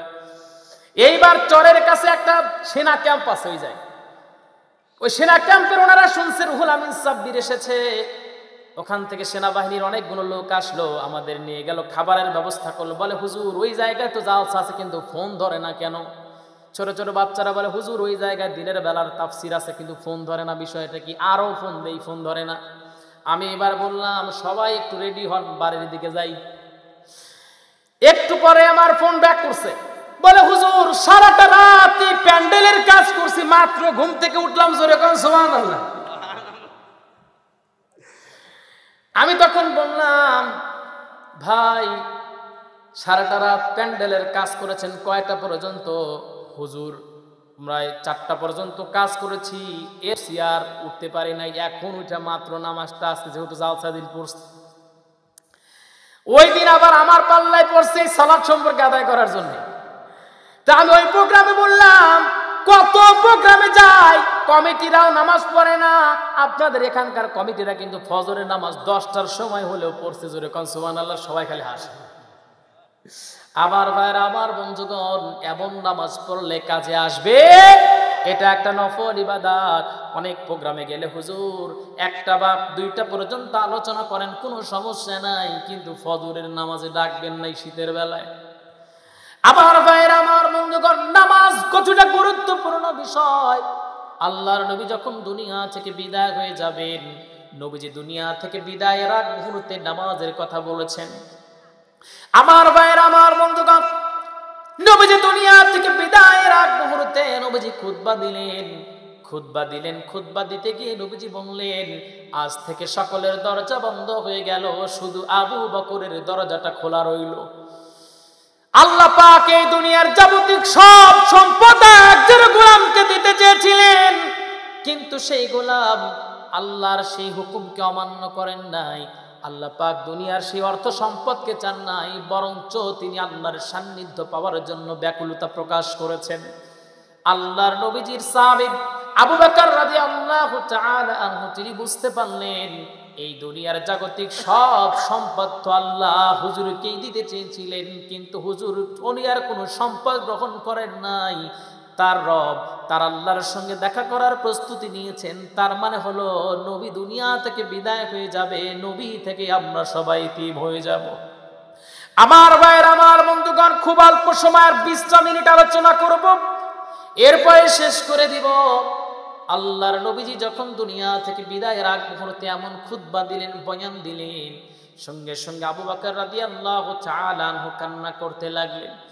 এর কয়েকদিন পর নবীজির প্রচন্ড পরিমাণে অসুস্থ নবীজি বোধ করলেন। জোহরের নামাজ তিনি আদায় করবেন, জোহরের নামাজ তিনি আদায় করতে পারলেন না। আমার আপনার নবীজি সাইয়্যিদুল কাওনাইন ওযু করলেন, আসরের নামাজ পড়বেন, তিনি আসরের নামাজ পড়তে পারলেন না। নবীজি সেন্সলেস হয়ে জমিনে পড়ে গেলেন। যখন নবীজির হুঁশ ফিরল, নবীজি ওই সময় হযরত আয়েশাকে প্রশ্ন করলেন, আয়েশা কোন সময়? হযরত আয়েশা বললেন, ইয়া রাসূলুল্লাহ, সাহাবায়ে কেরাম আমার বাবার ইমামতিতে, আপনার অনুপস্থিতিতে আমার বাবার ইমামতিতে নামাজে দাঁড়িয়ে গেছেন, নামাজ আদায় তেনারা করতেছেন। আল্লাহর নবীজি বললেন, আয়েশা একটু জানালাটা খুলে দাও, আমি নবীজি জানালাটা খুলে দাও, আমি নবীজি একটু নামাজের মনোরম দৃশ্যটা অবলোকন করতে চাই রে আয়েশা।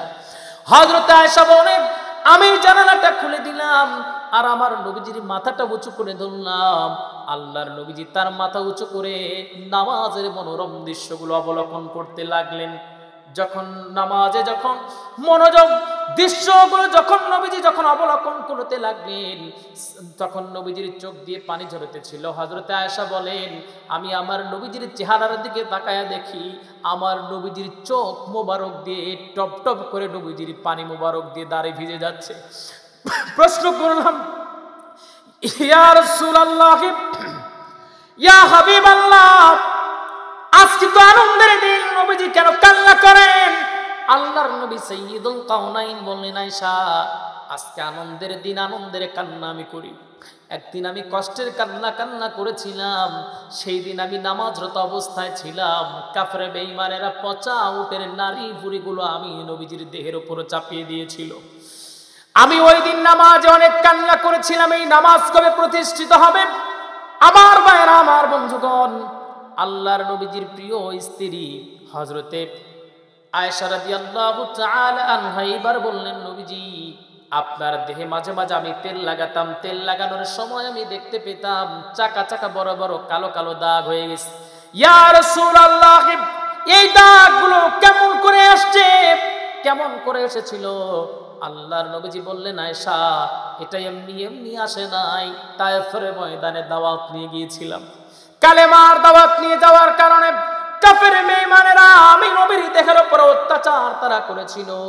তারা আমার কালেমাকে গ্রহণ করে নাই, তারা আমার দাওয়াতকে গ্রহণ করে নাই, বরঞ্চ রাস্তা দিয়ে যখন আমি নবীজি হেঁটে যাচ্ছিলাম, কাফের বেঈমানেরা পাথরগুলো দিয়ে আমি নবীজির পায়ের উপর তারা আঘাত করেছে, আমি নবীজির দেহে আঘাত করেছে। আমার দেহের চামড়াগুলো ফেটে ফেটে রক্ত আমার জুতার ভিতরে প্রবেশ করেছে। ওই তায়েফের কণ্টকাকীর্ণ ময়দান আমি নবীজি বলতে পারি না রে আয়েশা। আল্লাহর নবী তায়েফের ময়দানে তিনি সেন্সলেস হয়ে গিয়েছিলেন। তায়েফের ময়দানে নবীজি সেন্সলেস হয়ে পড়ে গিয়েছিলেন। তায়েফের ময়দান নবীজির রক্তে রঞ্জিত হয়েছিল। জিবরিল আলাইহিস সালাতু ওয়াস সালাম আসলেন আর নবীজিকে কোলে তুলে নিলেন। এরপরে হযরত জিবরিল আলাইহিস সালাতু ওয়াস সালাম একটা পাথরের সামনে গিয়ে ডেকে বললেন, পাথর রে, তোমাকেও যদি আল্লাহ বানাতো না, আমাকেও বানাতো না, এই নবীজিকে যদি আল্লাহ না বানাতেন, নবীজির বড় বিশ্রামের প্রয়োজন। এইটা বলা মাত্রই পাথরটা তুলার মতো নরম হয়ে যায়। আল্লাহর নবীকে সেই পাথরের উপর জিবরিল আলাইহিস সালাতু ওয়াস সালাম যখন শুয়ে দিলেন, কাফের বেঈমানেরা এইবার তায়েফের উপর থেকে, পাহাড়ের উপর থেকে বড় বড় পাথরগুলো গড়িয়ে দিলেন। যারা হজ করতে গিয়েছেন তারা দেখেছেন তায়েফের গায়ের সঙ্গে পাহাড়ের সঙ্গে এমন কিছু পাথর আছে, দেখলে মনে হয় গড়ে পড়বে। ওইগুলো হলো ওই সময়ের পাথর, দেখলে মনে হয় এখনই গড়ে গড়ে পড়বে, কিন্তু কোনোদিন পড়বে না।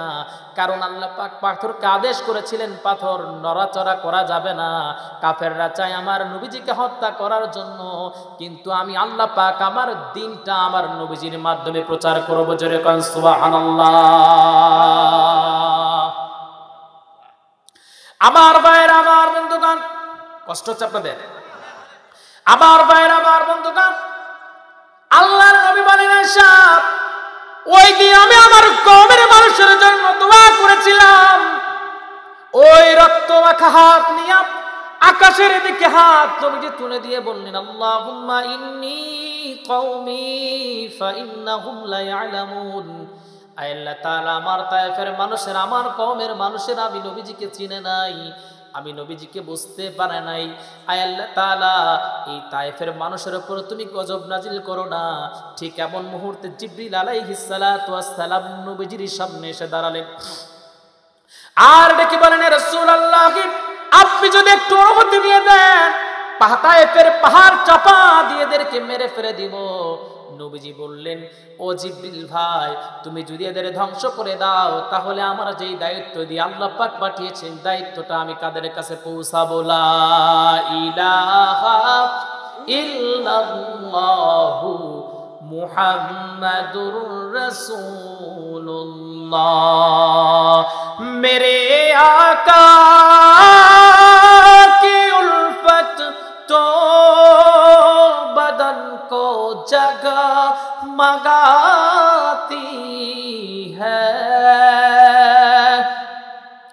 मेरे आका की उल्फत तो बदन को जगह मगाती है। नबी की नात सुन ले तो बदन मैला नहीं होता। मुहम्मद के गुलामों का कफन मैला नहीं होता। সবাই বলি আল্লাহু আকবার। আমার ভাইরা, আমার বন্ধুগণ, তায়েফের সেই কণ্ঠ কাফেররা ময়দানে নবীজি আমার দোয়া করেছিলেন। এই জন্য মৌসুমী যত ফল আছে সৌদি আরবের কোনো জায়গায় পাবেন না, তায়েফে যাবেন মৌসুমী সব ফল আছে নবীজির দোয়ার কারণে। আমার ভাইয়ের, আমার একটা বন্ধু আছে দেলোয়ার হোসেন কাফি, হাজী সাহেব মুআল্লিম। আমি তাকে ডেকে বললাম, কাফি ভাই, ওই তায়েফের ফলগুলো কেমন মজা, খাইছেন নাকি? বলে যে এখানকার তাজা পাকা বেদানাগুলো যদি খাও যেমন মজা লাগবে, তার চেয়ে বেশি সুস্বাদু ডালিম ওই জায়গায় পাওয়া যায়। কাঁচা বাদাম, কাঁচা ডালিম তার চেয়ে বেশি স্বাদ লাগে, বেশি মজা লাগে। তার এক নম্বর কারণ হলো নবীজির দোয়ার কারণে আল্লাহ পাক তায়েফের উপর বরকত আর রহমত নাজিল করে দিয়েছেন। আমার ভাইরা, আমার বন্ধুগণ, হযরত আয়েশা বলে, ইয়া রাসূলুল্লাহ, তায়েফের ওই ময়দানটাকে আপনি তো হয়তো বা ভুলতে পারেন না। নবীজি আমার ডেকে বলেন, আমি ভুলতে পারি না, কোনোদিনও ভুলবো না, কিন্তু আমার দেখে যত দাগ আছে এই দাগগুলো নিয়ে আমি নবীজি কিয়ামতের কণ্ঠ কাকের ময়দানে আল্লাহর সামনে দাঁড়ায় যাব রে। আর আমি আবার আল্লাহর সামনে দাঁড়ায় বলবো, ও রব্বে কারীম, আজকে জাহান্নাম যেমন করে আমার উম্মতের দিকে ধেয়ে আসে, আমি নবীজি আমার দেহের সকল চাদরগুলো সরিয়ে দিলাম। আয় আল্লাহ তাআলা, দেখো তোমার কালেমা, তোমার দিন প্রচার করার জন্য আমার দেহের ভিতরে কত চাকা চাকা কালো কালো দাগ হয়ে গেছে। তায়েফের ময়দানে আঘাত আমি পেয়েছি। আয় আল্লাহ তাআলা, আমি নবীর কোনো যদি আমল যদি তোমার কবুল না হয়, পছন্দনীয় না হয়, আয় আল্লাহ তাআলা, এই দাগের দিকে তাকায়া হলেও আমার গুনাহগার উম্মতরে তুমি আজকে মাফ করে দাও। জোরে কোন সুবহানাল্লাহ। আমার ভাইরা, আমার বন্ধুগণ, আল্লাহর নবীজি বললেন, কিয়ামতের দিন আল্লাহ পাকের সামনে দাঁড়িয়ে এই দাগের দিকে তাকায় আল্লাহ পাকের কাছে আমার উম্মতের জন্য আমি মাফ চাইবো রে আয়েশা। হযরত আয়েশা রাদিয়াল্লাহু তাআলা আনহা এইবার নবীজির সামনে যখনই দাঁড়ালেন, সঙ্গে সঙ্গে নবীজির সাহাবায়ে কেরামদের নামাজ শেষ হয়ে গেল। সাহাবায়ে কেরামেরা সকলেই বাড়ির সামনে চলে আসলেন, নবীজির ঘরের ভিতরে অবস্থান করলেন। আল্লাহ নবী সকল সাহাবায়ে কেরামকে ডাকলেন। সাহাবীরা যখন নবীদের সামনে আসলেন আর ডেকে বললেন, ও নবীজি, নবীজির সাহাবী ডেকে বললেন, নবীজির সাহাবীরা ডেকে বললেন, একজন সাহাবী ডেকে বললেন, ইয়া রাসূলুল্লাহ, আপনার শরীরের যে অবস্থা, শরীরের যে কন্ডিশন, আমার মনে হয় আপনি মনে হয় বেশি অস্বস্তি ফিল করছেন। ইয়া রাসূলুল্লাহ, আমরা বের হয়ে যাই, আপনি একটু আরাম ফরমান। আল্লাহর নবীজি ডেকে বললেন, ও আমার সাহাবীরা, তোমরা চলে যাবা, কিন্তু আমাকে একটা সুযোগ তোমরা দাও। সেই সুযোগটা হলো, আমি নবীজি যদি কারোকে কষ্ট দিয়ে থাকি, আমি নবীজিকে তোমরা মাফ করে দিও। কারণ বান্দার হক কখনো মাফ হয় না। কোন সাহাবীকে যদি আমি আমার নিজের অজান্তে কষ্ট দিয়ে ফেলি, আমাকে বলো, আমি তোমার কাছে মাফ চাইবো, তোমাদের কাছে মাফ চাইবো। নবীজির সাহাবীরা ডেকে বলে, ইয়া রাসূলুল্লাহ, আপনি কোনোদিন এমন কষ্ট কাউকেই তো দেন নাই। এমন সময় একজন সাহাবী দাঁড়িয়ে গেলেন, দাঁড়িয়ে সাহাবীটা ডেকে বলছেন, ইয়া রাসূলুল্লাহ, ইয়া হাবিবাল্লাহ, তাবুকের যুদ্ধের সময় যাবার সময় আপনি আমাকে চাবুক দিয়ে নিজের অজান্তে আপনি আমাকে আঘাত করেছিলেন। ইয়া রাসূলুল্লাহ, যখন আপনি আমাকে আঘাত করেছিলেন ওই সময় আমার দেহে কোনো জামা ছিল না। ইয়া রাসূলুল্লাহ, আমি আজকে কিসাস মানে প্রতিষ্ঠিত করতে চাই, প্রতিশোধ গ্রহণ করতে চাই। আল্লাহর নবী সাইয়্যিদুল কাওনাইন রাহমাতাল লিল আলামিন বললেন, সাহাবী তুমি আমার কাছে আসো। হযরত আবু আক্কাস রাদিয়াল্লাহু তাআলা আনহু যখন নবীজির সামনে অগ্রসর হবেন, নবীজিকে চাবুক দিয়ে আঘাত করবেন, ঠিক এমন সময় হযরত আবু বকর দাঁড়ায় গেলেন, হযরত ওমর দাঁড়ালেন, হযরত বিলাল দাঁড়ালেন, সকল সাহাবায়ে কেরাম একবার স্ট্যান্ডিং দাঁড়ায় গেছে। দাঁড়া বলতেছে, নবীজির সাহাবী, নবীজিকে আঘাত করতে যাবা না, কারণ সাইয়্যিদুল কাওনাইন এই মুহূর্তে বড় অসুস্থ। নবীজিকে যদি চাবুক দিয়ে জোরে তুমি আঘাত করো, নবীজি এই মুহূর্তে দুনিয়া থেকে বিদায় হয়ে যাবে। আল্লাহর নবী সঙ্গে সঙ্গে বললেন, ও আমার সাহাবীরা, তোমরা বাধা দিও না, ওই সাহাবীকে আসতে দাও। সাহাবী যখন নবীজির সামনে আসলেন, নবীজির সামনে এসে দাঁড়ালেন। এইবার নবীজি যখন জামা খুলেছেন, সাহাবী পিছন দিক থেকে দৌড়ে এসে, সামনে থেকে দৌড়ে এসে পিছনে নবুয়তি সিলমোহরে, নবীজির ঘাড়ের উপরে নবুয়তি সিলমোহর ছিল, সেই সিলমোহরে যখনই চুমো লাগাইয়া দিলেন, এরপরে নবীজির কদমের সামনে তিনি পড়ে গেলেন। জোরে কান সুবহানাল্লাহ। নবী দুই কদমে চুমো খাবো, দুই কদমে চুমো খাবো, চরণ ধুলি মাখবো গায়ে, পাইলে নিরালায় গো নবী, পাইলে নিরালায়। দুজাহানের বাদশা হইয়া নবী মদিনাতে আছেন শুইয়া।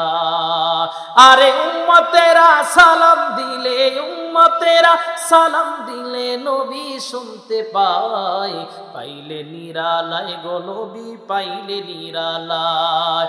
নবীজির এই সাহাবী নবীজির পায়ের সামনে পড়ে গিয়ে বলে, নবীজি আমি মিথ্যা বলেছি, কোনদিন নবী আপনি আমারে তার চাবুক দিয়ে আঘাত করেন নাই।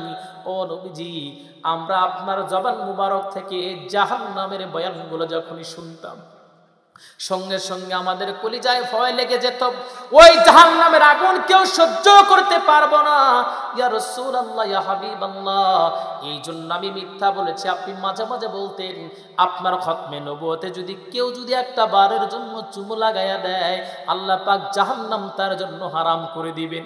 ইয়া রাসূলুল্লাহ, ইয়া হাবিবাল্লাহ, আমি মিথ্যা এই জন্য বলেছি যাতে আপনার খতমে নবুয়তে যাতে আমি চুমু লাগাইয়া দিতে পারি। আল্লাহর নবী অসুস্থ মুহূর্তে তিনি বললেন, ও আমার সাহাবায়ে কেরাম, দুনিয়ার ভিতরে তোমরা যদি কোনো জান্নাতি যুবককে দেখতে চাও, আমার এই সাহাবের দিকে তাকায়া তাকায়া দেখো, যদিও সে মিথ্যা বলেছে জাহান্নামের ভয়ে, আমার খতমে নবুয়তে চুমু লাগায়া আল্লাহর জান্নাত অর্জন করে ফেলেছে। জোরে কোন সুবহানাল্লাহ, আর একটু জোরে জোরে কন্না সুবহানাল্লাহ। আমার ভাইরা, আমার বন্ধুগণ, নবীজি দুনিয়া থেকে বিদায় হয়ে যাবেন। বিদায়ের আগ মুহূর্তে আল্লাহর নবীর প্রিয় সাহাবায়ে কিরাম নবীজির সামনে এসে দাঁড়িয়ে আছেন। কারো কথা নবীজি বলেন নাই। নবীজির ডান দিকে বাম দিকে হাসান আর হুসাইন নবীজির বুকের উপরে শুয়ে আছেন। নবীজির মেয়ে ফাতেমা তিনিও নবীজির সামনে দাঁড়িয়ে আছেন। ঠিক এমন সময় তিনি ফলো করে দেখলেন দরজার উপর থেকে ভেদ করে কাকে যেন দেখা যায়, আসমানে মাথা জমিনে পা। ঠিক এমন সময় হযরতে ফাতেমা কান্না শুরু করে দিলেন, আব্বা জান, আপনি দুনিয়া থেকে বিদায় হয়ে গেলে আমি ফাতেমার খোঁজ খবর খেয়ে নিবে বাবা। আল্লাহর নবী বললেন, চিন্তার কোনো কারণ নাই, 6 মাস পর্যন্ত আমার পরিবারের ভেতর থেকে কেউ দুনিয়া থেকে বিদায় হবে না। সর্বপ্রথম তুমি দুনিয়া থেকে বিদায় হয়ে যাবা কবরের জগতে গিয়া, আমি বাবা মুহাম্মদ সাল্লাল্লাহু আলাইহি ওয়াসাল্লাম আর তুমি মেয়ে ফাতেমা, আমাদের দুজনের সাক্ষাৎ আল্লাহর সামনে হয়ে যাবে। জোরে কাল সুবহানাল্লাহ। আমার ভাইরা, আমার বন্ধুগণ, হযরত ফাতেমা বললেন, ইয়া রাসূলুল্লাহ, আমার বাবাজি ওই যে আজরাইল আলাইহিস সালাতু ওয়াস সালাম দরজার বাহিরে দাঁড়িয়ে আছে, হয়তোবা আপনার মুখে শুনেছি আসমানে মাথা জমিনে পা। আল্লাহর নবী বললেন, দরজা খুলে দাও, তাকে আসতে দাও। হযরতে জিবরিল আলাইহিস সালাতু ওয়াস সালাম নবীজির সামনে এসে দাঁড়ালেন আর দাঁড়িয়ে বলছে, ইয়া রাসূলুল্লাহ, প্রতিটা দিন আমি তো আপনার কাছে এসেছি, প্রয়োজনের পরিপ্রেক্ষিতে আমি এসেছি, কিন্তু নবীজি আজকে এমন একটা ফেরেশতাকে নিয়ে আসছি যিনি প্রত্যেকটা প্রাণীর কাছে একটা বারই আসেন, আজকেও সে আপনার কাছে এসেছে, তবে নবীজি বেয়াদবি করবে না, আপনার কাছে এসে অনুমতি চায়, আপনার সঙ্গে কথা বলবে। আল্লাহর নবী অনুমতি দিয়ে দিলেন। আজরাইল আলাইহিস সালাতু ওয়াস সালাম যখন নবীজির সামনে সালাম আনতে যখন দাঁড়ালেন, আল্লাহর নবী ডেকে বলল, আজরাইল কি অনুমতি চাও? আজরাইল ডেকে বলে, ইয়া রাসূলুল্লাহ, আল্লাহ পাক আমাকে অর্ডার করেছেন আপনার সঙ্গে দেখা করার জন্য। ইয়া রাসূলুল্লাহ, আপনার তো বুঝার বাকি নাই, আমি আজরাইল যার সঙ্গে দেখা করি তার সঙ্গে আমার প্রথম এবং শেষ দেখা হয়ে যায়। ইয়া রাসূলুল্লাহ, আপনি অনুমতি দিলে আপনার রূহটা আমি কবজ করতে চাই। আল্লাহর নবী ডেকে বললেন, আজরাইল, যদি আমি নবী অনুমতি না দেই তাহলে কি হবে? আজরাইল আলাইহিস সালাতু ওয়াস সালাম ডেকে বললেন, ইয়া রাসূলুল্লাহ, আপনি যদি অনুমতি না দেন তবে আমার কোনো কিছুই করার নাই, আসমান আমি আল্লাহর কাছে ফিরে যাব। কিন্তু নবীজি, আপনার বন্ধুর সাক্ষাৎ কি আপনি চান না? আপনার রব, আপনার বন্ধু আপনার সঙ্গে মুআমালাতের জন্য, সান্নিধ্য পাবার জন্য, আপনার দেখা পাবার জন্য জান্নাতের হুর আর গিলমানদের জান্নাত সাজানোর জন্য তিনি আদেশ দিয়েছেন। জোরে কান সুবহানাল্লাহ। আমার ভাইরা, আমার বন্ধুগণ, আল্লাহর নবী যখন অনুমতি দিয়ে দিলেন, প্রথমে তিনি সিনার উপরে হাত রাখলেন। আজরাইল আলাইহিস সালাতু ওয়াস সালাম নবীজি চিৎকার মেরে উঠলেন। আল্লাহর নবী ডেকে বললেন, ও আজরাইল, আমার মনে হচ্ছে তুমি উহুদ পাহাড়টা আমি নবীজির সিনার উপরে তুলে দিয়েছো রে আজরাইল। এরপরে দ্বিতীয়বার যখন হাত রাখলেন, নবীজি চিৎকার মেরে উঠলেন আর বললেন, মনে হলো পুরো পৃথিবীটা আমার সিনার উপরে তুলে দিয়েছো। এরপরে যখন তৃতীয়বার যখন হাত রাখা হলো, নবীজি বললেন, ও আজরাইল, আমার মনে হলো পুরো পৃথিবী, আসমান আর জমিনটা আমার বুকের উপরে তুমি তুলে দিয়েছো রে আজরাইল। এর চেয়ে বেশি কষ্ট যদি তোমার কাছে থাকে, এর চেয়ে বেশি কষ্ট আমি নবীজি দিয়ে দাও, কিন্তু মৃত্যুর সন্নিকটে আমার গুনাহগার উম্মতরে কষ্ট দিতে পারবা না। আমার ভাইরা, আমার বন্ধুগণ, ওই নবীজি যিনি মৃত্যুর আগ মুহূর্তে আমাদের ভুলে যায় নাই, এমনকি নবীজি সাহাবায়ে কেরামদেরকে ডেকে বলেছিলেন, সাহাবীরা বলো তোমরা আমার কি হও? সাহাবীরা বলে, ইয়া রাসূলুল্লাহ, আমরা আপনার ভাই। নবীজি ডেকে বলেন, না, তোমরা আমার ভাই না, তোমরা আমার সাহাবী। কিন্তু তারাই আমার ভাই যারা আজ থেকে ১৫০০, ২০০০, ৩০০০, ৪০০০ বছর পর আসবে, আমি নবীজির হাদিস পড়বে, কোরআন পড়বে, আর আমার জন্য চোখের পানি ফেলে ফেলে কান্না করবে, আমি নবীজি তাদের ভাই। জোরে কোন সুবহানাল্লাহ। আল্লাহর নবী বললেন, ওয়ামা মালাকাত আইমানুকুম, ও গুনাহগার উম্মতেরা, নামাজ নামাজ নামাজ ছাড়া যাবে না। আল্লাহর নবী দুনিয়া থেকে বিদায় হলেন, মেইন পয়েন্টটা বলে গেলেন, নামাজ ছাড়া যাবে না। আউয়ালু মা ইউহাসাবু বিহিল আবদু ইয়াউমাল কিয়ামাতি আস-সালাহ। আল্লাহর সামনে যখন বান্দা দাঁড়াবে কিয়ামতের দিন, আল্লাহর সামনে দাঁড়ায়া সর্বপ্রথম নামাজের হিসাব আল্লাহ পাক বান্দার কাছে যাইবেন। জোরে কোন ঠিক কিনা? তাহলে নামাজ ছাড়া যাবে? সবাই বলেন যাবে। আল্লাহর নবী 50 ওয়াক্ত নামাজ নবীজিকে দেওয়া হয়েছিল, 5 ওয়াক্ত করে কমাতে কমাতে সর্বোপরি আল্লাহ পাক শূন্য কেটে 5 দিলেন। 5 ওয়াক্ত নামাজ নবীজিকে ডেকে বললেন, আল্লাহ পাক ডেকে বললেন, হে রাসূল, 5 ওয়াক্ত নামাজ যদি আপনার উম্মতেরা যদি সঠিকভাবে আদায় করতে পারে, আমি রব্বে কারীম তাদেরকে এই 5 ওয়াক্ত নামাজের বিনিময়ে জান্নাত দিয়া দেব। জোরে কোন সুবহানাল্লাহ।